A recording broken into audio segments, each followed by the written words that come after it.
Hello friends, मैं शुभम पटेल। तो आपका हमारे इस यूट्यूब चैनल अपनी कोचिंग क्लासेस में स्वागत है।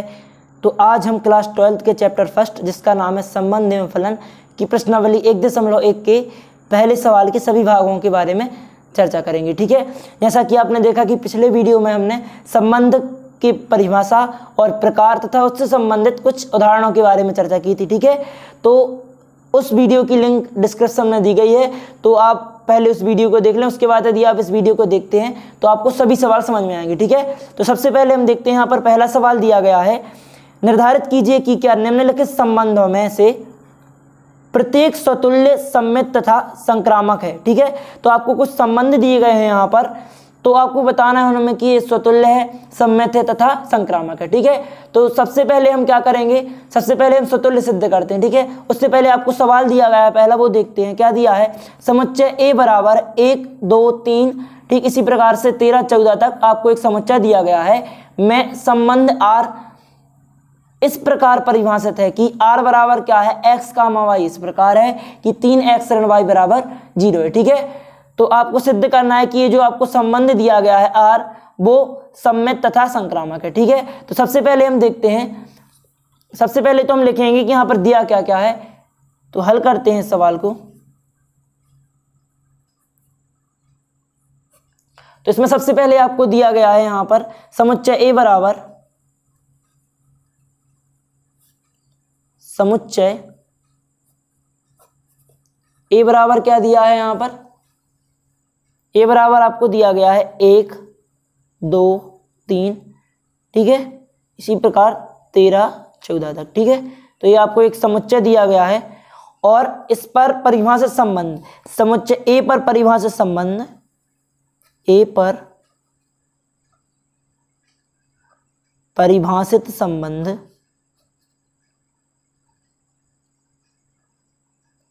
परिभाषित संबंध आर बराबर क्या दिया है यहाँ पर, आर बराबर है एक्स कामा वाई इस प्रकार है कि 3x ऋण वाई बराबर 0। ठीक है, तो ये आपको संबंध दिया हुआ है। अब हम इसको विस्तार से हल करते हैं। ठीक है,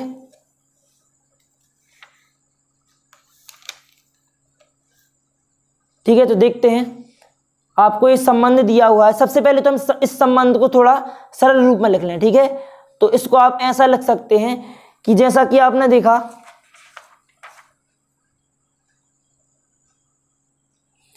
कि जो आपको इसमें दिया गया है 3x बराबर, जो 3x ऋण y बराबर कितना हो दिया है, 0 दिया है। ठीक है, तो हम इसको ऐसा भी लिख सकते हैं, यदि y को यहां से पक्षांतर करके हम इसे और ले गए तो हम इसको लिख सकते हैं कि 3x बराबर y। ठीक है, या फिर हम ऐसा भी लिख सकते हैं कि y बराबर 3x। ठीक है, तो यहाँ पर यदि हम x की वैल्यू पुट करेंगे तो आपको यहाँ पे y का मान प्राप्त हो जाएगा। ठीक है, y की वैल्यू आपको ज्ञात हो जाएगी। ठीक है, तो हम देखते हैं यहाँ पर आपको मेन क्या बात याद रखनी है, आपको ये बात रखनी है कि y बराबर कितना दिया हुआ है, 3x। ठीक है, तो हम इसको यदि हल करेंगे तो आपको r का मान प्राप्त होगा।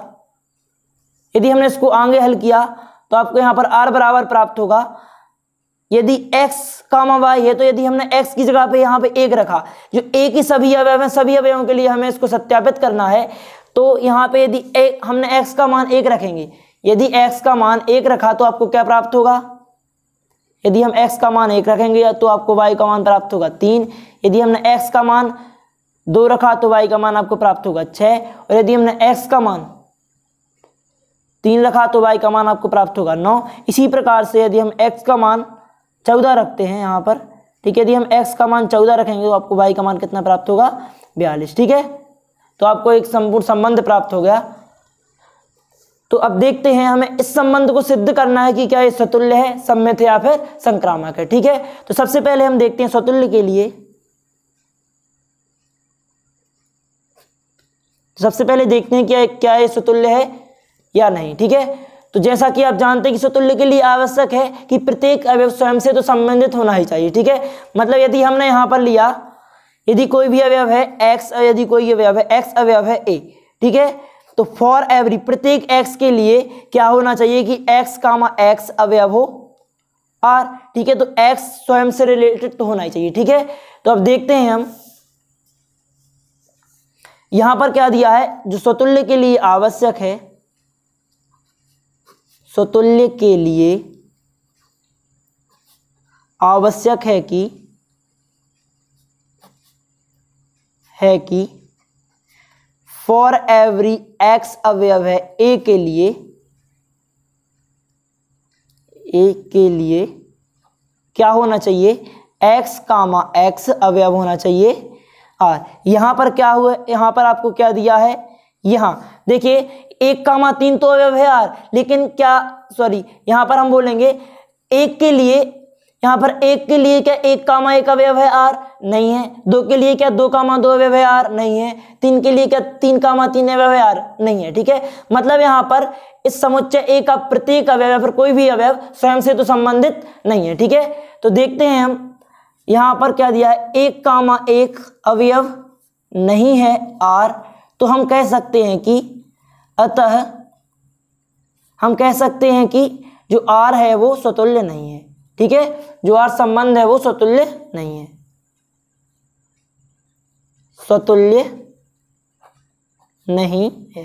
ठीक है, तो हमने आर स्वतुल्य नहीं है, स्वतुल्य तो सिद्ध कर दिया। अब देखते हैं हम सम्मित की ओर। ठीक है, सम्मित है या नहीं, तो दोस्तों सम्मित के लिए हमें क्या आवश्यक है, यदि कोई भी संबंध सम्मित संबंध होता है तो उसके लिए आवश्यक होता है कि यदि कोई भी संबंध हम सम्मित संबंध सिद्ध करना चाहें तो उसके लिए आवश्यक होता है कि x कामा वाई, यदि x कामा वाई अवयव हो r, तब क्या होना चाहिए, तब y कामा x भी अवयव होना चाहिए r। ठीक है, तो यहाँ पे ये शर्त फॉलो करनी पड़ती है अपन को कि यदि x कामा वाई अवयव है r, तो y कामा x भी अवयव होना चाहिए r। ठीक है, तो देखते हैं हम यहां पे यदि हम लेके चलें ये कोई भी संबंध यदि सम्मित सिद्ध करना है तो सम्मित संबंध के लिए आवश्यक है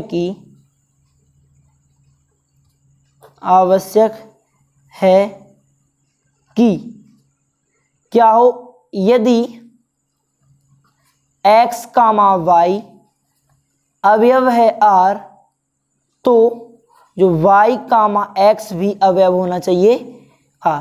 ठीक है, यदि x कामा वाई अवयव है r, तो y कामा x भी अवयव होना चाहिए r।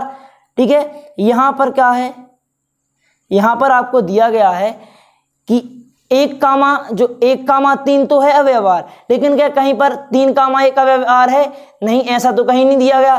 तो हम यहां पर लिखेंगे कि यहाँ 1,3 तो अवयव है r, जो 1,3 है वो r में उपस्थित है। ठीक है, लेकिन लिखेंगे यहां पर परंतु जो 3,1 है अवयव नहीं है r। ठीक है, तो जो 3,1 अवयव नहीं है r, अतः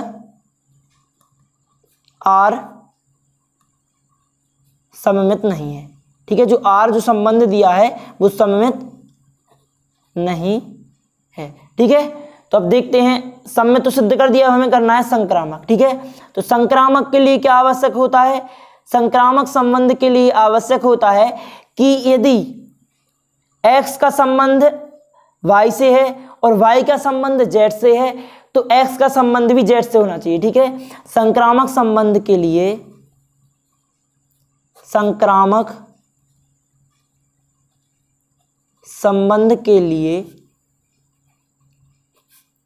आवश्यक है कि यदि x कामा y है, जो x कामा y अवयव है r, तथा y कामा z अवयव है r, तब क्या होना चाहिए, तब x कामा z भी अवयव होना चाहिए r।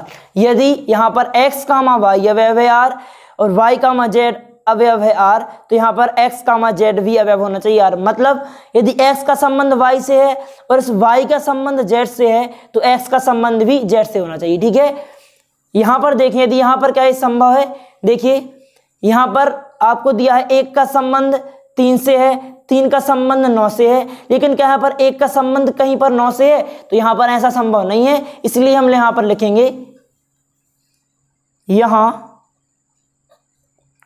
जो एक का संबंध है, ठीक है, एक यहां पर 1 जो 1,3 1,3 अवयव है आर एवं 3,9 अवयव है आर, परंतु जो 1,9 अवयव नहीं है आर, इसलिए आर संक्रामक संबंध नहीं है, संक्रामक संबंध नहीं है। ठीक है फ्रेंड्स, तो हमें 3 चीजें सिद्ध करनी थी इसमें कि ये स्वतुल्य है, सम्मित है या फिर संक्रामक है। ठीक है, तो ये स्वतुल्य भी नहीं है और सम्मित भी नहीं है, और यहां पर हमने देखा कि संक्रामक भी नहीं है। ठीक है, तो अब देखते हैं अगले सवाल को। अगले सवाल में आपको क्या दिया गया है, तो अगला सवाल में आपको क्या दिया गया है, प्राकृतिक संख्याओं के समुच्चय n में r बराबर x कामा y इस प्रकार है कि y बराबर आपको x धन 5 तथा जो x का मान है वो हमेशा 4 से क्या होगा, छोटा है, द्वारा परिभाषित संबंध r।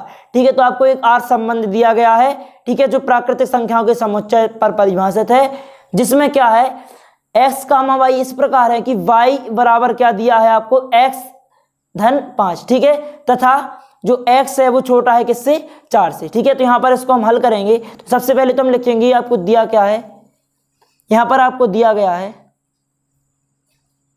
सबसे पहले हल करेंगे क्या है, यहां जो प्राकृतिक संख्याओं के समुच्चय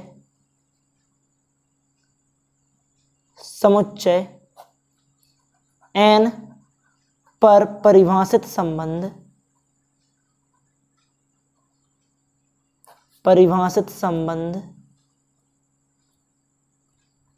r बराबर क्या दिया गया है आपको, r बराबर जो प्राकृतिक संख्याओं का समुच्चय पर परिभाषित संबंध r बराबर आपको दिया गया है कि x कामा y इस प्रकार है कि जो y बराबर है वो क्या है, x धन 5। ठीक है, तथा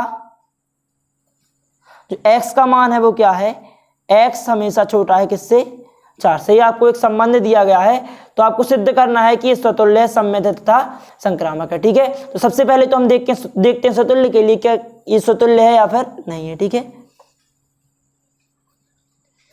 तो स्वतुल्य के लिए देखते हैं हम कि क्या ये संबंध स्वतुल्य है।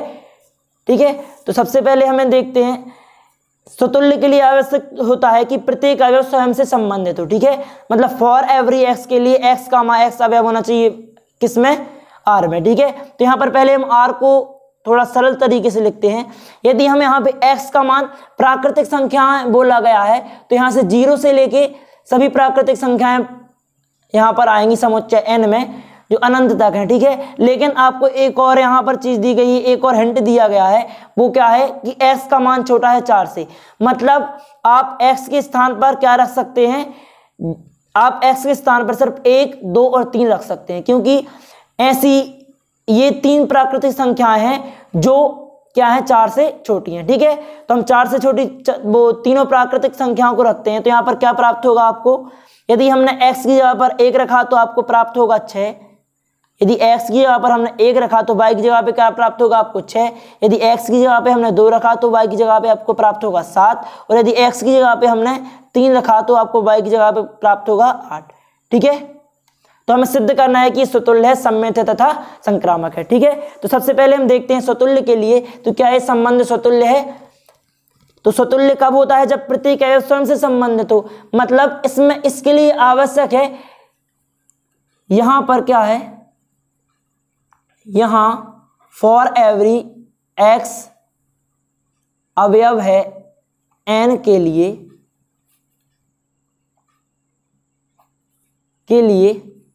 क्या आवश्यक है, x कामा x, जो यहां पर x कामा x अवयव नहीं है r।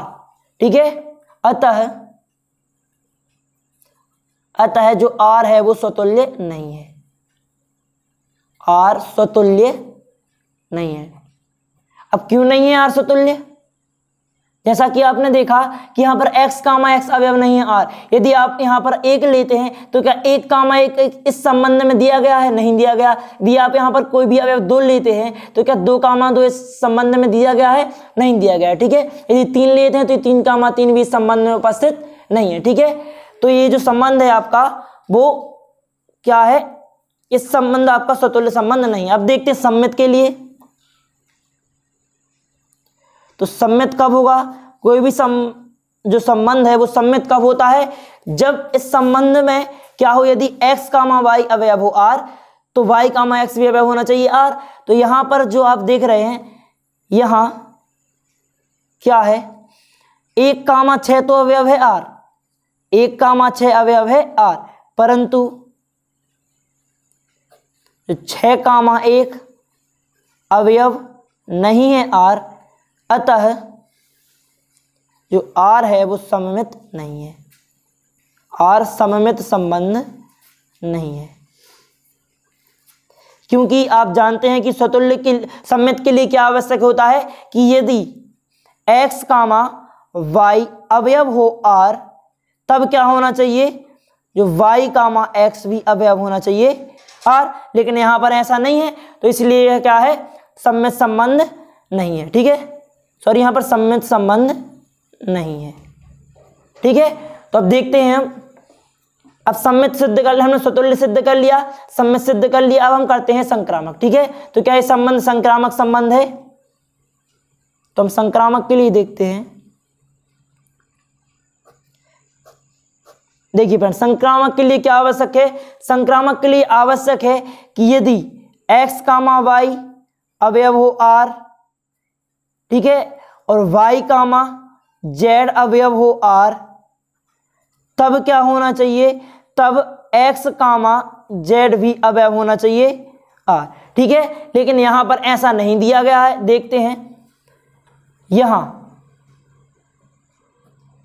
यहां पर 1 कामा 6 अवयव है r, ठीक है, लेकिन क्या आपको 6 कामा और 6 से 6 कोई भी अवयव है उसका संबंध किसी और अवयव से है? नहीं है। यहां जो आप देखते हैं कि संक्रामक के लिए आवश्यक है, यहां पर लिखेंगे संक्रामक के लिए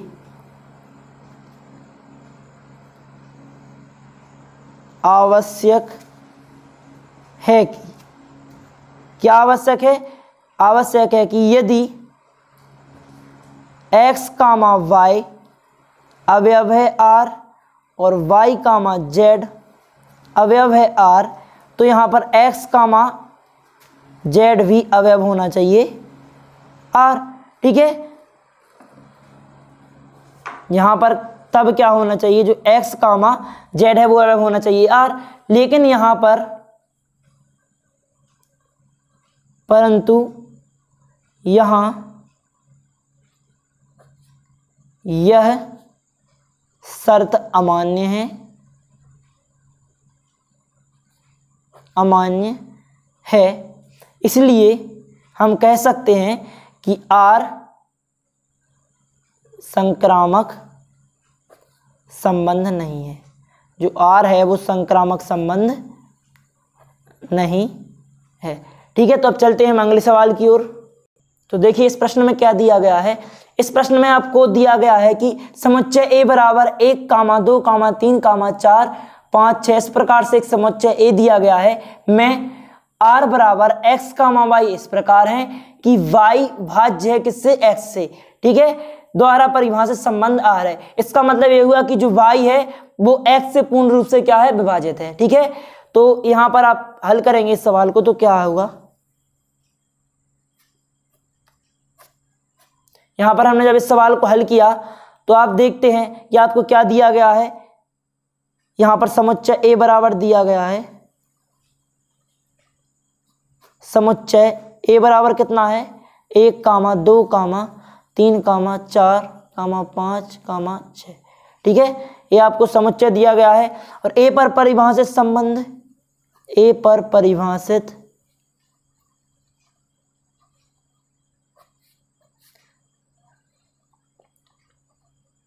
संबंध R बराबर कितना दिया गया है, R बराबर आपको दिया गया है जो आर बराबर है एक्स कामा वाई इस प्रकार है कि जो वाई भाज्य है किससे, एक्स से। ठीक है, जो वाई है वो एक्स से क्या है, भाज्य है। ठीक है, तो आपको ये सिद्ध करना है कि सम्मित है, स्वतुल्य है, सम्मित है तथा संक्रामक है। तो पहले इस संबंध को हम सरल रूप में लिखते हैं। ठीक है, रोस्टर रूप में इसको लिखने पर हमें क्या प्राप्त होता है, देखेंगे क्या है, वाई भाज्य है एक्स से, मतलब जो वाई है उसमें एक्स का पूर्ण रूप से क्या चला जाता है, भाग चला जाता है।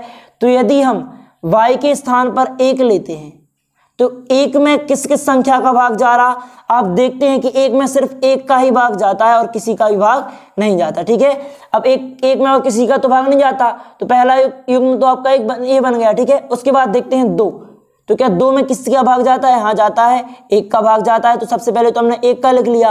अब 2 में स्वयं 2 का भी भाग चला जाता है, तो हम यहाँ पर लिखेंगे 2, 2। ठीक है, अब 2 में किसी और संख्या का तो भाग नहीं जाता। अब देखते हैं हम 3, तो 3 में क्या है, 3 में स्वयं पहले तो 1 से भाग जाता। ठीक है, मतलब जो 3 है वो 1 से पूर्ण रूप से विभाजित होती है। उसके बाद देखते हैं हम कि 3 से भी विभाजित होती, मतलब इसमें 3, 3 भी उपस्थित है। अब देखते हैं 4, तो 4 सबसे पहले तो 1 से विभाजित है। ठीक है, उसके बाद जो 4 है वो किससे विभाजित है, 2 से भी विभाजित है। ठीक, उसके बाद 4 से भी विभाजित है। ठीक है, फिर देखते हैं 5, तो 5 सबसे पहले तो 1 से विभाजित है, उसके बाद 5 स्वयं 5 से विभाजित है। ठीक है, अब 6 को देखते हैं, तो 6 पहले तो 1 से विभाजित है, फिर 6 2 से भी विभाजित है, फिर 6 3 से भी विभाजित है। ठीक है, तो हम लिखेंगे यहाँ पर 3, 6। उसके पश्चात जो 6 है वो सिर्फ किससे विभाजित है, स्वयं 6 से। तो ये आपको इस संबंध प्राप्त हो गया, आपने संबंध का सरल रूप लिख लिया। अब देखते हैं हम क्या ये स्वतुल्य है,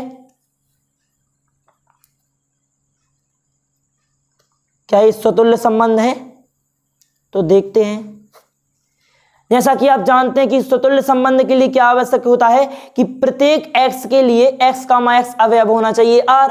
तो यहां पर क्या दिया गया है, 1, 1 भी अवयव है r, 1 के लिए 1, 1 अवयव है r, 2 के लिए 2, 2 भी अवयव है r, 3 के लिए 3, 2 3 भी अवयव है r। इसी प्रकार 4, 5 और 6 के लिए भी ये स्वयं से संबंधित है। ठीक है, तो हम यहां पर लिखेंगे, यहां फॉर एवरी x अवयव है, a के लिए x, x अवयव है r, अतः जो r है वो क्या है, स्वतुल्य संबंध है। r आपका कैसा हो गया, स्वतुल्य हो गया, स्वतुल्य संबंध है। ठीक है, अब देखते हैं संक्रामक के लिए, सम्मित के लिए देखते हैं। अब स्वतुल्य तो हमने सिद्ध कर दिया, अब देखते हैं सम्मित के लिए। ठीक है, तो क्या r सम्मित संबंध है,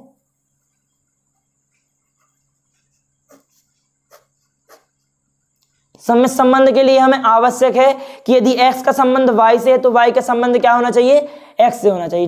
ठीक है, तो देखते हैं हम, यदि हम मान के चलें, यहां पर क्या दिया गया है, क्या चाहिए आपको, यदि कोई संबंध सम्मित है तो सम्मित के लिए आपको चाहिए कि यदि x, y अवयव है r, तब क्या होना चाहिए, y, x भी अवयव होना चाहिए r। ठीक है, तो ये क्या हो जाएगा, सम्मित हो जाएगा। लेकिन यहां पर हम देखते हैं 1, 2 अवयव है r, तो क्या कहीं पर 2, 1 अवयव है r, नहीं, यहां 1, 2 अवयव है r, परंतु 2, 1 अवयव नहीं है r, इसलिए जो संबंध r है, संबंध r सममित संबंध नहीं है। जो संबंध r दिया गया है आपको वो सममित संबंध नहीं है। ठीक है, अब सम्मित तो सिद्ध कर दिया हमने, अब देखते हैं संक्रामक, क्या है संक्रामक संबंध है। तो संक्रामक के लिए हमें क्या आवश्यक होता है, संक्रामक के लिए हमें आवश्यक होता है कि यदि x, y अवयव हो r, ठीक, एवं y, z भी अवयव हो r, तब एक्स कामा जेड भी अवयव होना चाहिए आर। ठीक है, यहां पर देखते हैं क्या यहां पर एक शर्त फॉलो हो रही है। तो देखते हैं यहां पर, यहां क्या है, आप देखिए थोड़ा ऊपर देखें, यहां पर जो आप देख रहे हैं कि 1 कामा 2 अवयव है आर, ठीक, और 2 कामा 4 अवयव है आर, परंतु यहां पर 1 कामा 4 भी तो अवयव है आर। जो यहां पर यदि 1 कामा 2 अवयव है आर और 2 कामा 4 अवयव है आर, साथ ही यहां पर 1 कामा 4 भी अवयव है आर, मतलब यदि 1 का संबंध 2 से है और 2 का संबंध 4 से है तो यहां पर 1 का संबंध भी 4 से है, अतः हम कह सकते हैं कि जो संबंध आर है वो संक्रामक है। यहां पर आपको दिया गया है कि 1 कामा 2 अवयव है आर, ठीक है, साथ ही क्या एवं हम लिख सकते हैं क्या कि 2 कामा 4 भी अवयव है आर, साथ ही क्या है, जो 1 का संबंध 1 का संबंध 2 से है और इस 2 का संबंध 4 से, तो 1 का संबंध भी किससे होना चाहिए, 4 से होना चाहिए, जो यहां पर उपलब्ध है। 1 का संबंध किससे है, 4 से, तो 1 कामा 4 क्या है, अवयव है आर, अतः जो आर है वो क्या है, संक्रामक संबंध है। ठीक है, यदि आप स्क्रीनशॉट लेना चाहें तो आप स्क्रीनशॉट भी ले सकते हैं। ठीक है, तो हम देखते हैं, अब इस सवाल को तो हमने पूर्ण कर लिया, अब देखते हैं अगले सवाल में क्या दिया गया। तो यहाँ पर चौथा सवाल दिया गया है कि समस्त पूर्णांकों के समुच्चय z में r बराबर x कामा y इस प्रकार है कि x ऋण y एक पूर्णांक है। ठीक है, तो आपको एक संपूर्ण पूर्णांकों का समुच्चय, समस्त पूर्णांकों का समुच्चय z है, ठीक है, जो संपूर्ण पूर्णांकों का समुच्चय होता है तो उसे हम z से डोनेट करते हैं। तो जो z है, z पर परिभाषित संबंध r इस प्रकार है कि x comma y such that x माइनस y एक पूर्णांक है। ठीक है, तो जो x माइनस y एक पूर्णांक है। ठीक है, तो हम देखते हैं आपको क्या क्या दिया है यहां पर, जब हम हल करेंगे क्या क्या दिया है आपको यहां पर उपस्थित है। ठीक है, यहां पूर्णांकों की समुच्चय, पूर्णांकों के समुच्चय z पर परिभाषित संबंध,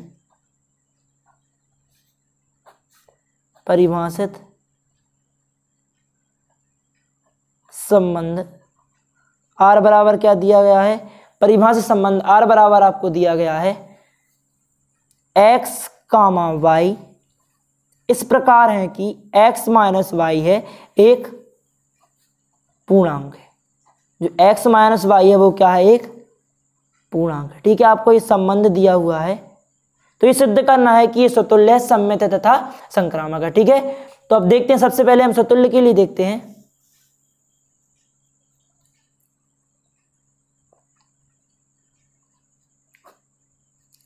ठीक है, तो स्वतुल्य, कोई भी संबंध स्वतुल्य है तो स्वतुल्य के लिए आवश्यक है, सबसे पहले आवश्यक होता है कि प्रत्येक अवयव मतलब प्रत्येक सदस्य के लिए क्या होना चाहिए, x कामा, यदि हम कोई भी सदस्य x है तो x के लिए होना चाहिए कि x कामा x अवयव हो r। ठीक है, फॉर एवरी x के लिए आवश्यक है कि x कामा x अवयव हो r। यहां पर हम देखते हैं फॉर एवरी x अवयव है z के लिए क्या है, x अवयव है z के लिए x कामा x अवयव है r, अतः हम कह सकते हैं कि जो r है वो क्या है, स्वतुल्य संबंध है। जो r है वो क्या है, स्वतुल्य संबंध है।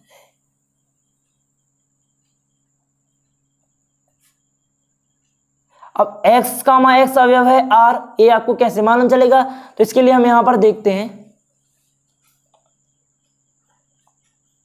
आप देखते हैं कि पूर्णांकों के समुच्चय में कौन कौन सी संख्याएं थी? पूर्णांकों के समुच्चय में सभी ऋणात्मक संख्याएं, जैसे ऋण 3 हो गया, ऋण 2 हो गया, ऋण 1, फिर 0 भी सम्मिलित होता, 1 2 3, इसी प्रकार से सभी संख्याएं आती हैं। ठीक है, तो सभी ऋणात्मक और सभी धनात्मक संख्याएं यहाँ पर आपको दिया गया है। यदि आप मानकर चलें कि हमने यहाँ पर x की वैल्यू पुट की 1, ठीक है, तो यहाँ पर आपको क्या दिया गया है कि x ऋण 1 एक पूर्णांक है। तो यदि हम 1 ऋण 1 लें, यहाँ पर 1 ऋण 1 आपको प्राप्त होता है 0, तो 0 भी एक क्या है? पूर्णांक है। ठीक है, यदि हम यहाँ पर 2 लेकर चलें तो 2 ऋण 2 प्राप्त होता है आपको 0, 0 ही क्या है? एक पूर्णांक है। अतः यहाँ प्रत्येक अवयव है, प्रत्येक अवयव जो है वो क्या है? स्वयं से संबंधित है। ठीक है, अतः जो ये संबंध है वो क्या हो जाएगा? आपका स्वतुल्य संबंध हो जाएगा। ठीक है, ये हमने यहाँ पर रफ कार्य किया है, तो आप उसको फेयर में नोट करना ना चाहें तो बिल्कुल मत कीजिएगा। ठीक है, तो अब देखते हैं हम और आगे। स्वतुल्य तो देख लिया, अब देखते हैं हम सम्मित के लिए। क्या ये सम्मित है? तो आप जानते हैं कि सम्मित संबंध के लिए आवश्यक है कि यदि x, y अवयव है r, तब क्या होना चाहिए? y, x भी अवयव होना चाहिए r। ये आवश्यक है सम्मित के लिए। ठीक है, तो हम देखते हैं यहां पर, यदि x, y अवयव है r, जो दर्शाता है कि x ऋण y क्या है? एक पूर्णांक है। x ऋण y एक पूर्णांक है। ठीक है, इससे तो हमें यही पता चलता कि x ऋण y है वो एक क्या है? पूर्णांक है। ठीक है, अब देखते हैं हम और आगे। x ऋण y एक पूर्णांक है, ये आपको प्रश्न में भी दिया गया कि यदि x, y इस प्रकार है कि x ऋण y एक क्या है? पूर्णांक है। तो हमने से यहाँ पर x, y लिया, तो x ऋण y क्या हो गए? पूर्णांक हो गए। ठीक है, तो और आगे देखते हैं। ठीक है, तो हमारा अब आगे देखते हैं इसको। यदि हम कथन एक नाम देके चलें, अब सॉरी यहाँ पर कथन एक नाम नहीं देंगे हम, यहाँ पर हम ए भी लिख सकते हैं कि यदि x ऋण y एक पूर्णांक है तो y ऋण x भी एक पूर्णांक होगा, एक पूर्णांक है। ठीक है, यदि x ऋण y एक पूर्णांक है तो y ऋण x भी एक क्या है? पूर्णांक है। क्योंकि आप जानते हैं कि यदि हम 1 ऋण 3 बराबर करें तो हमें क्या प्राप्त होता है? ऋण के 2 प्राप्त होता है। ठीक है, यदि हमने 1 ऋण 3 बराबर किया तो हमें ऋण के 2 प्राप्त हुआ, और ये भी एक पूर्णांक है। और यदि हमने 3 ऋण 1 किया तो हमें 2 प्राप्त हुआ, तो ये भी एक क्या है? पूर्णांक है। ठीक है, तो हम कह सकते हैं कि यदि x ऋण y एक पूर्णांक है तो y ऋण x भी क्या है? एक पूर्णांक है। ठीक है, जो दर्शाता है कि y, x अवयव है r। तो जब हम x, y अवयव है r लेकर चले तो हमें प्राप्त हुआ कि y, x अवयव है r, और हमें सम्मित के लिए यही शर्त आवश्यक होती है। तो हम कह सकते हैं कि क्या है? जो संबंध r है, अतः जो संबंध r है, संबंध r सम्मित संबंध है। ठीक है, कैसा है? सम्मित संबंध है। अब देखते हैं संक्रामक क्या है? संबंध संक्रामक संबंध है।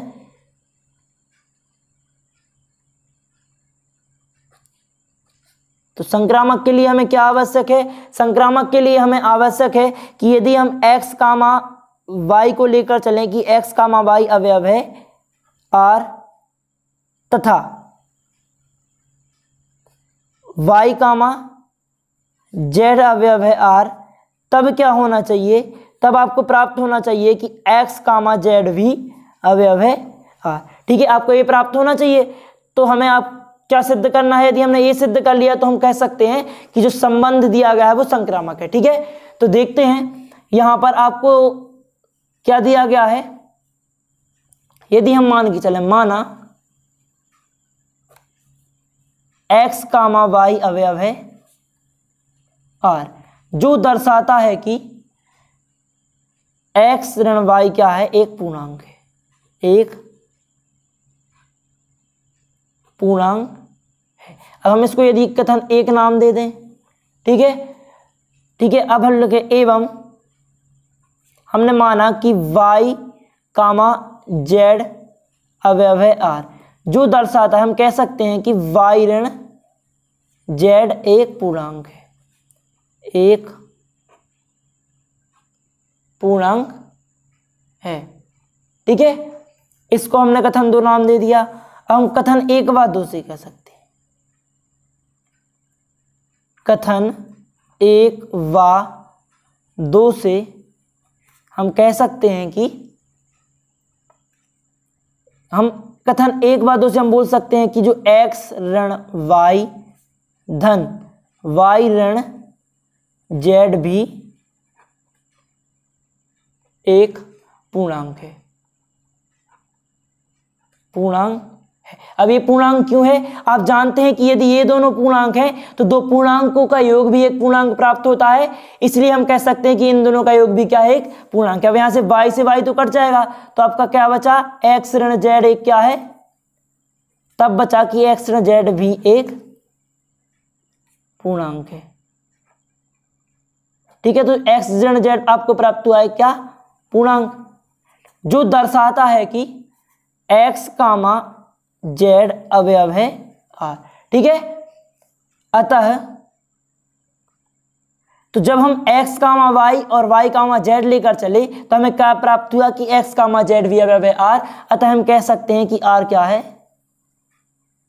संक्रामक संबंध है। ठीक है, तो हमने इसको सिद्ध कर दिया कि स्वतुल्य है, सम्यत है तथा संक्रामक है। ठीक है, तो अब चलते हैं अगले प्रश्न। तो ये प्रश्न आपको क्या दिया गया है? प्रश्न क्रमांक 5 में आपको दिया गया है कि किसी विशेष समय पर किसी नगर के निवासियों के समुच्चय में निम्नलिखित संबंध आर है।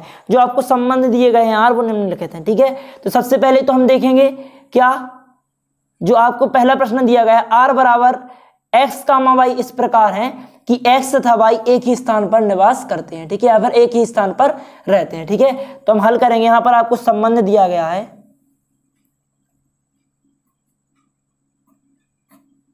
यहां r बराबर क्या है? यहां पर r बराबर आपको दिया गया है कि x कामा y इस प्रकार है कि x तथा y एक ही स्थान पर रहते हैं। ठीक है, तो ये आपको संबंध दिया गया है, आपको बताना है कि स्वतुल्य, सम्यत तथा संक्रामक है। तो देखते हैं, सबसे पहले तो हम चर्चा करते हैं स्वतुल्य के बारे में। क्या ये स्वतुल्य संबंध है? तो देखते हैं। देखिए, स्वतुल्य के लिए हमें आवश्यक है कि क्या होना चाहिए कि प्रत्येक x के लिए x कामा x अवयव होना चाहिए यार, क्योंकि यहां पर दिया गया है चूंकि x तथा y एक ही स्थान पर निवास करते हैं, स्थान पर रहते हैं, तो हम कह सकते हैं, इसलिए जो x कामा x, सॉरी यहां पर हम क्या लिखना चाहिए? यहां पर x तथा x भी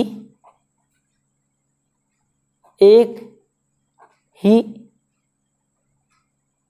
स्थान पर रहते हैं। ठीक है, यदि यहां पर x कामा जो x और y हैं वो एक ही स्थान पर रहते हैं तो स्वाभाविक सी बात है कि x तथा x भी एक ही स्थान पर रहेंगे, क्योंकि जो ये दोनों व्यक्ति हैं ये दोनों क्या है? एक ही व्यक्ति हैं, इसका संबंध स्वयं से है। ठीक है, अतः r क्या है? स्वतुल्य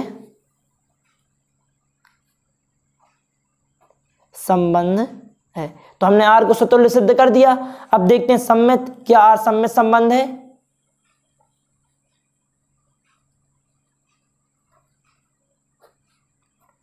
सम्मित संबंध के लिए हमें क्या सिद्ध करना होता है कि यदि x कामा y अवयव है r तो y कामा x भी अवयव होना चाहिए r।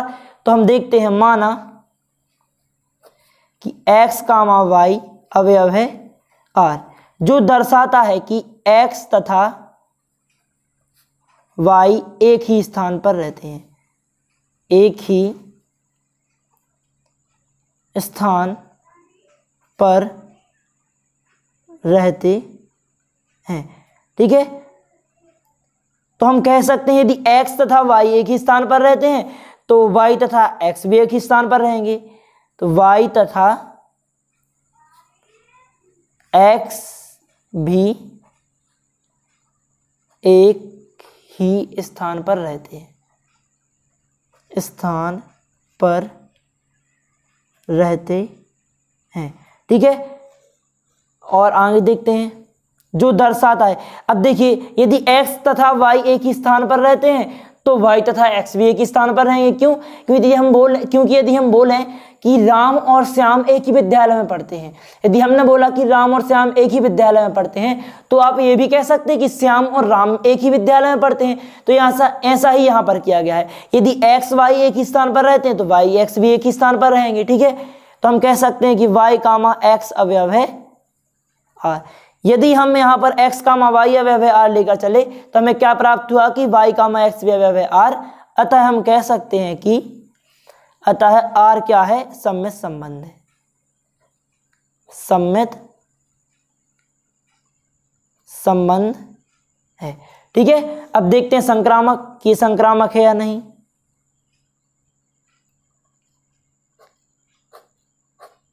संक्रामक संबंध के लिए क्या आवश्यक है?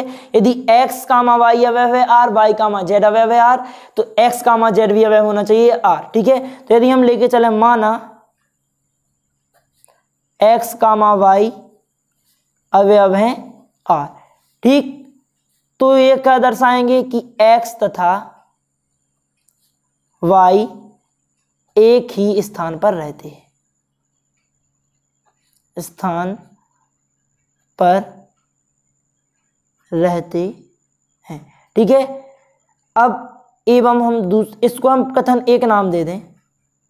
ठीक, अब दूसरी बात लेके चले हम कि y कामा z अवयव है r। ठीक है, जो दर्शाता है कि जो y है, y तथा z एक ही स्थान पर रहते हैं, एक ही स्थान पर रहते हैं। ठीक है, इसको हम कथन दो नाम दे दें। आपको थोड़ा टाइम लगेगा, वीडियो थोड़ा लॉन्ग हो जाएगा, पर आपको हर एक बात बहुत ही स्पष्ट तरीके से समझ में आएगी। यहाँ पर आपका कोई भी डाउट नहीं बचेगा। ठीक है, तो आप इस वीडियो को लास्ट तक जरूर देखें, आपको सभी डाउट क्लियर होंगे। ठीक है, तो देखते हैं अब हम कथन 1 व 2 से कह सकते हैं। कथन 1 व 2 से क्या है? यदि x y एक ही स्थान पर रहते हैं और y z एक ही स्थान पर रहते हैं तो x और z भी एक स्थान पर रहेंगे। यदि हमने बोला कि राम और श्याम एक ही विद्यालय में पढ़ते हैं और श्याम और लक्ष्मण एक ही विद्यालय में पढ़ते हैं, तो जो राम और लक्ष्मण भी तो एक ही विद्यालय में पढ़ते होंगे। ठीक है, तो हम कह सकते हैं कि यदि x y एक ही स्थान पर रहते हैं, y z एक ही स्थान पर रहते हैं, तो क्या है, जो x और z भी एक ही स्थान पर रहते होंगे। तो हम कह सकते हैं कि x व z भी एक ही स्थान पर रहते हैं।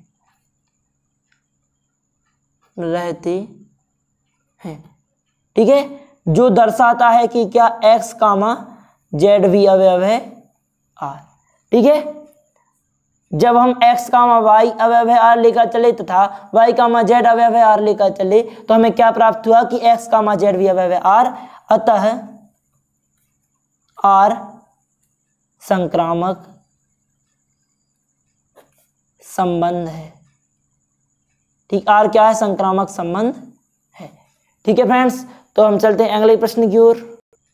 इस प्रश्न में आपको दिया गया है कि r बराबर x कामा y इस प्रकार है कि x तथा y एक ही मोहल्ले में रहते हैं। वहां पर एक ही स्थान पर रहते थे, तो यहाँ पर क्या होंगे? एक ही मोहल्ले में रहेंगे। तो इसको भी हम उसी प्रकार से हल करेंगे। ठीक है, तो हल करते हैं। सिर्फ इसमें और उसमें वही अंतर है कि वो वहां पर एक ही स्थान पर रहते थे, तो यहाँ पर एक ही मोहल्ले में रहते हैं। ठीक है, तो देखते हैं अब यहाँ पर r क्या दिया है। r बराबर आपको दिया है कि x कामा y इस प्रकार है कि x तथा y एक ही मोहल्ले में रहते हैं, एक ही मोहल्ले में रहते हैं। ठीक है, तो ये आपको दिया गया है संबंध। तो आपको सिद्ध करना है कि ये स्वतुल्य, सममित तथा संक्रामक है। ठीक है, तो सबसे पहले हम स्वतुल्य को लेकर चलें।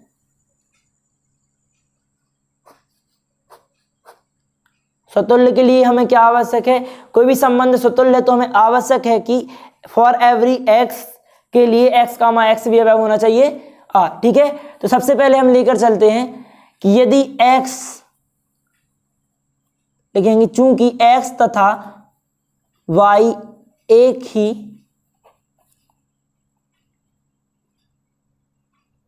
मोहल्ले में रहते हैं। ठीक है, इसलिए एक्स तथा एक्स भी एक ही मोहल्ले में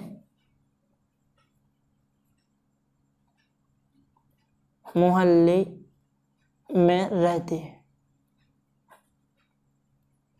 ठीक है, तो हमें ये दो बातें मालूम है, तो हम कह सकते हैं, अर्थात हम कह सकते हैं कि अर्थात जो x कामा x है वो अवयव होगा क्या?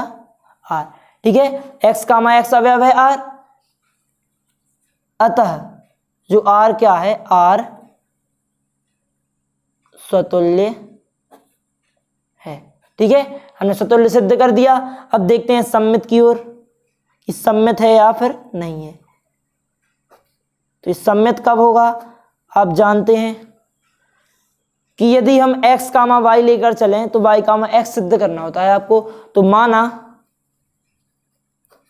x कामा y अवयव है r, ठीक, जो दर्शाता है कि x तथा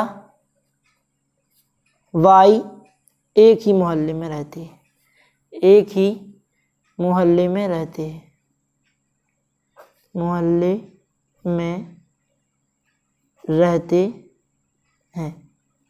ठीक है, तो हम कह सकते हैं कि y तथा x भी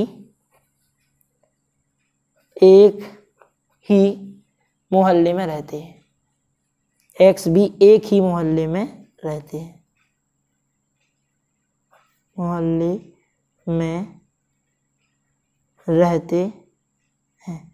ठीक है, हम बोल सकते हैं कि y तथा x भी एक ही मोहल्ले में रहते हैं, जो दर्शाता है कि y कामा z अवयव है r। जब हम x कामा y लेकर चले तो हमें y कामा z अवयव है r प्राप्त हो गया। अतः r क्या है? सममित संबंध है, संबंध है। ठीक है, तो हम लेके चलते हैं संक्रामक की ओर।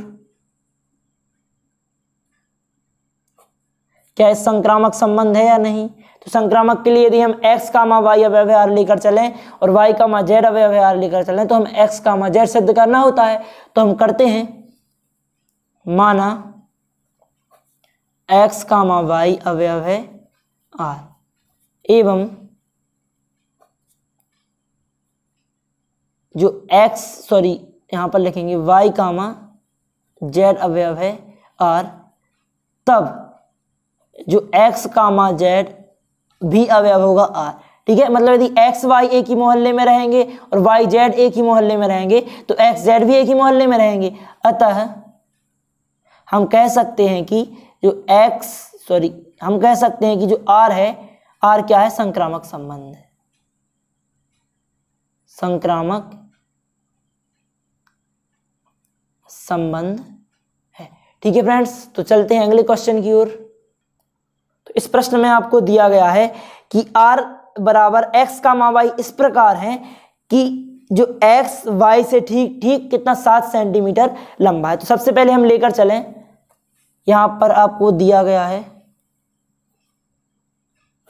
हल। r बराबर क्या है? r बराबर आपको दिया है कि x कामा y इस प्रकार है कि x जो है y से ठीक 7 सेंटीमीटर लंबा है। ठीक है, तो आपको ये दिया गया है। अब हम इससे सिद्ध करेंगे कि क्या ये स्वतुल्य है, सममित है या फिर संक्रामक है। तो सबसे पहले हम स्वतुल्य लेकर चलते हैं। तो स्वतुल्य कब होता है, आप जानते हैं कि यदि x, x अवयव है r, यहां पर हम कह सकते हैं, चूंकि आप जानते हैं कि कोई भी सदस्य स्वयं से तो 7 सेंटीमीटर लंबा नहीं हो सकता, ठीक है, स्वयं के तो बराबर ही होगा। तो हम लिख सकते हैं कि यहां चूंकि कोई भी व्यक्ति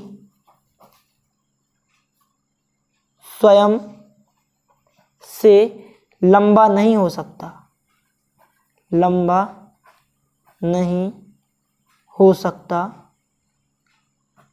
इसलिए R स्वतुल्य नहीं है। ठीक है, अब हम लेके चलते हैं सममित की ओर। तो क्या R सममित है? यदि हम कहें क्या कोई व्यक्ति, जैसे हमने बोला, यदि हम माना x, y अवयव है R, जो दर्शाता है कि x y से 7 सेंटीमीटर लंबा है, तो हम ऐसा तो नहीं बोल सकते कि जो y है वो x से 7 सेंटीमीटर लंबा हो, नहीं हो सकता ना। तो इससे 7 सेंटीमीटर छोटा है। ठीक है, अर्थात क्या y, x है वो अवयव नहीं है R। अतः जो R है, अतः हम कह सकते हैं कि जो आपका R है, R सममित नहीं है,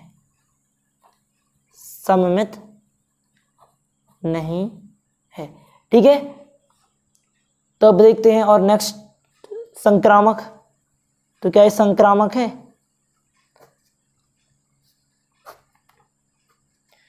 ठीक है, तो यदि हम कहें कि यदि x, y अवयव है R, अर्थात जो दर्शाता है कि x y से 7 सेंटीमीटर लंबा है, इसको कथन एक नाम देकर चलें और एवं लें हम, एवं y, z अवयव है R। ठीक है, जो दर्शाता है कि y, z अवयव है R लेकर यदि हम चलें तो हमें क्या प्राप्त होता है कि y z से 7 सेंटीमीटर लंबा है। ठीक है, इसको कथन 2 नाम दे दें। अब कथन 1 व 2 से देखें। कथन 1 व 2 से जो x z से 7 सेंटीमीटर लंबा नहीं हो सकता,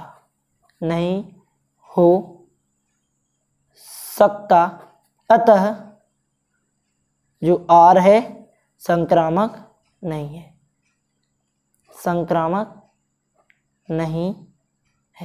ठीक है, तो हमने सिद्ध कर दिया है स्वतुल्य, सममित और संक्रामक नहीं है। ठीक है, तो अब चलते हैं अगले क्वेश्चन की ओर।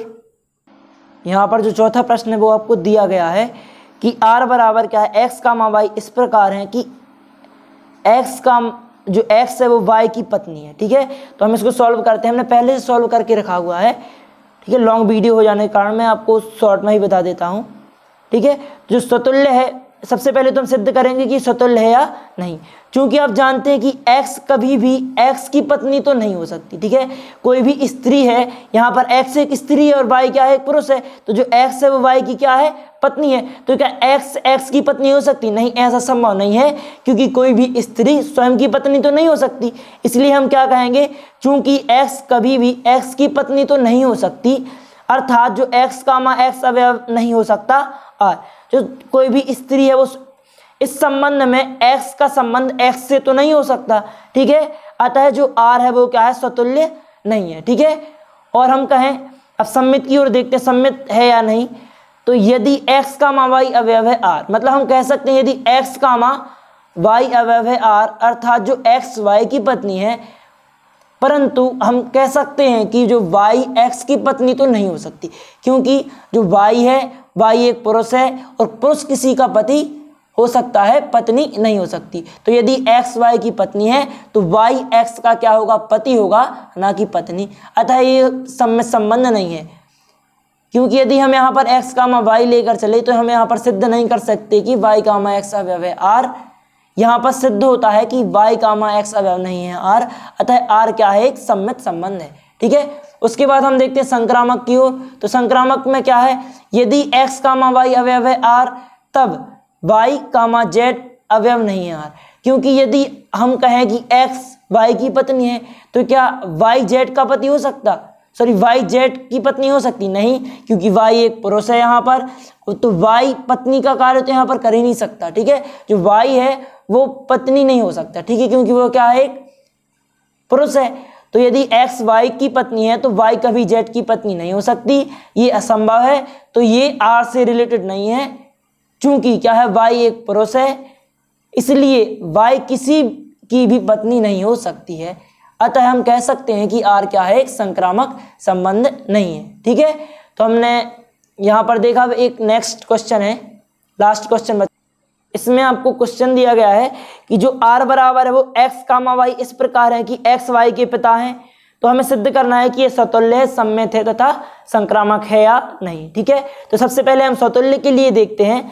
चूंकि x कभी भी स्वयं का पिता तो नहीं हो सकता, कोई भी एक सदस्य या कोई भी एक व्यक्ति है तो वो स्वयं का पिता तो कभी नहीं हो सकता, मतलब वह इस संबंध के अनुसार वह स्वयं से संबंधित नहीं रख सकता। अतः हम कह सकते हैं कि r स्वतुल्य नहीं है, क्योंकि कोई भी एक व्यक्ति है वो स्वयं का पिता तो नहीं हो सकता, ठीक है। अब देखते हैं सम्मित की ओर। सम्मित में हमें क्या सिद्ध करना होता है कि यदि x, y अवयव है r, तो y, x भी होना चाहिए r में। तो यहाँ पर देखते हैं, चूंकि यदि x y के पिता हैं तब y x के पिता नहीं हो सकते। यदि x y के पिता है तो ये y हैं वो क्या होंगे, x के पुत्र होंगे, ठीक है। तो ऐसा तो नहीं हम कह सकते कि y x के पिता हैं, तो ऐसा तो नहीं बोल सकते। अतः जो r है वो क्या है, सम्मित नहीं है। अब उसके बाद देखते हैं हम संक्रामक, कि संक्रामक संबंध है या नहीं। तो संक्रामक के लिए आवश्यक होता है कि यदि x, y अवयव है r और y, z अवयव है r, तो हम क्या सिद्ध कर दें कि x, z अवयव है r। यहाँ पर देखते हैं, यदि हम लेके चले कि x, y अवयव है r, मतलब जो x है y के पिता हैं, एवं y, z अवयव है r, जो कह सकता है कि y क्या है, z के पिता है। इनको हमने कथन 1 व 2 दे दिया। यदि x y के पिता है और y z के पिता है तो क्या x z के पिता हो सकते? नहीं, ऐसा संभव नहीं है, क्योंकि x z के क्या होंगे, दादाजी होंगे। अतः हम नहीं कह सकते कि x z के पिता है, मतलब x का संबंध z से है। तो कथन 1 व 2 से स्पष्ट है कि x z के पिता नहीं हो सकते, जो दर्शाता है कि x, z अवयव नहीं है r, अतः r क्या है, संक्रामक संबंध नहीं है, ठीक है। अतः हम कह सकते हैं कि r क्या है, एक संक्रामक संबंध नहीं है, ठीक है। तो यहाँ पर हमारे सभी सवाल समाप्त हुए। तो हम अब अगले वीडियो में देखेंगे कि इसके आगे के सवाल को सॉल्व करेंगे हम इसके बाद, ठीक है। तो फ्रेंड्स मिलते हैं अगले वीडियो में। उससे पहले मेरी आपसे एक रिक्वेस्ट है कि यदि आपको ये मेरा वीडियो पसंद आया हो तो आप उसे लाइक कीजिए, ठीक है, और ज़्यादा से ज़्यादा इस वीडियो को शेयर कीजिए। और यदि आप हमारे चैनल पर नए हैं तो उसे सब्सक्राइब करना बिल्कुल ना भूलें, ठीक है। तो मिलते हैं अब अगले वीडियो में। Okay friends.